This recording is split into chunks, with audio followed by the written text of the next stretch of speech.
আজকে চলে এসেছি সেই ফারাক্কা মানে নিউ ফারাক্কার যেটা ব্যারেজের পাশেই ছিল আজকে বামফ্রন্ট মানে বামফ্রন্টের এক ডেপুটেশন সভা।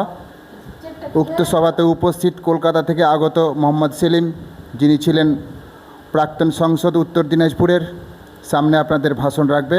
আপনারা ধৈর্য সহকারে একটু শুনবেন এবং ভালো লাগলে ভিডিওটা বেশি বেশি করে শেয়ার করবেন। আবার কিন্তু সেই দক্ষিণ দিক থেকে কালবৈশাখী ঝড় আসছে। আমার মনে হয় 34 বছর যারা হয়তো এই পশ্চিমবাংলায় রাজত্ব করেছিলেন আবার কিন্তু আসার চেষ্টা করছেন। আপনারা যে যেখান থেকে দেখছেন ভিডিওটা শেষ পর্যন্ত দেখবেন এবং ইনাদের ভাষণ শুনবেন। কেমন লাগবে? আজকে একমাত্র ইনাদের বক্তব্য, ইনাদের ডেপুটেশন একমাত্র এই গঙ্গা ভাঙনকে কেন্দ্র করেই।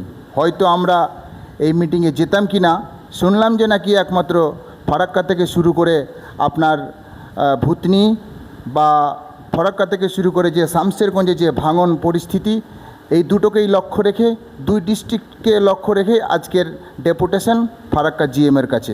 বক্তব্য আপনারা শুনবেন। সামনে সবাই উপস্থিত এবং মোহাম্মদ সেলিম সামনে আছেন বর্তমান স্টেজে, যার কারণে কিন্তু আমরা আজকে এসেছি। দর্শক যদি ভালোবাসেন এই বামফ্রন্টকে, যদি আপনাদের একটুও ভালো লাগে যে বামফ্রন্ট ছিল তো এই অপশাসন ছিল না, বা হয়তো কম ছিল বা কম বেশি হতেই পারে, তো আপনারা বেশি বেশি করে শেয়ার করবেন এবং সবাইকে দেখার সুযোগ করে দেবেন। আপনারা শেষ পর্যন্ত ভিডিওটা দেখুন।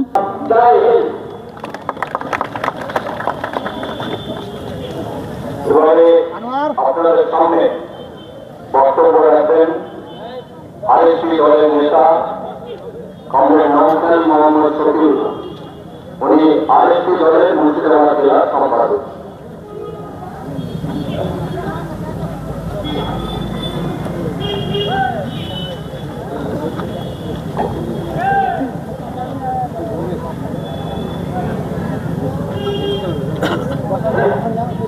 কংগ্রেস সভার সভাপতি এবং আজকের এই সভায় উপস্থিত রাজ্য বামফ্রন্টের অন্যতম নেতা কমরেড মোহাম্মদ সেলিম, উপস্থিত আছেন মুর্শিদাবাদ এবং মালদা জেলা বামফ্রন্টের সর্বোপরি উপস্থিত আছেন এই দুই জেলার সংগ্রামী বন্ধু। সবাইকেই মুর্শিদাবাদ জেলা বামফ্রন্টের পক্ষে জানাই সংগ্রামী অভিনন্দন। আমরা যখন এই ফারাক্কার জিএমের কাছে ডেপুটেশন দিতে এখানে সমবেত হয়েছি, তখন আমরা অনেকেই জানি না যেখান থেকে 40-50 কিলোমিটার দূরে লালগোলা তারানগর হতে পারে, রাধা কৃষ্ণপুরের মানুষ হতে পারে, বা শামশেরগঞ্জের চাচন্দ্র মানুষ বা মালদার ভূতনির মানুষ হতে পারে, যারা নতুন করে মাথার উপরে ছাপটা হারাচ্ছে কিনা।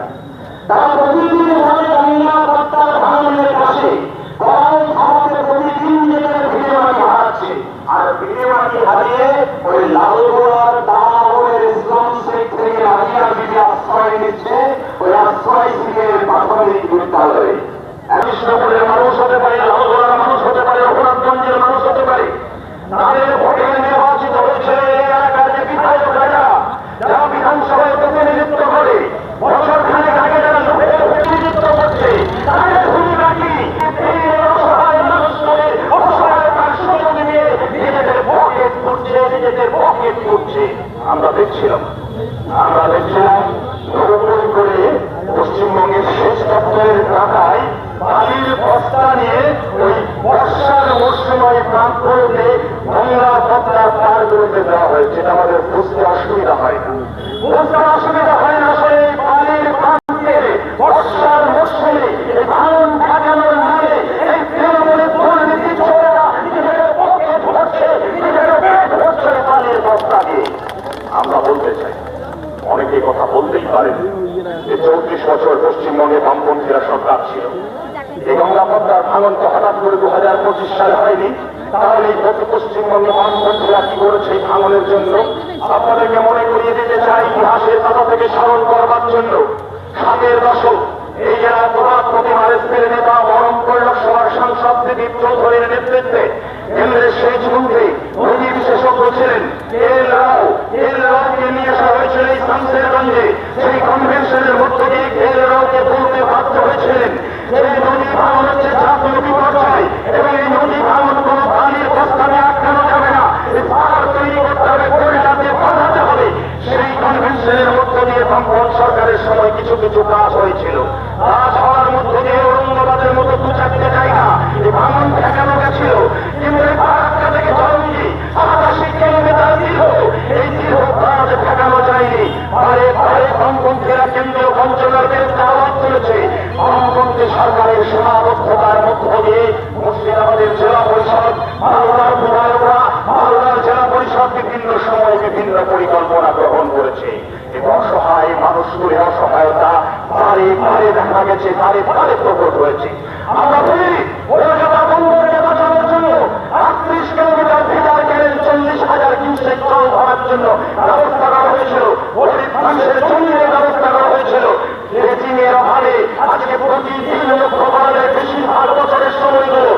নেই, কোন রকম হেলদোল নেই।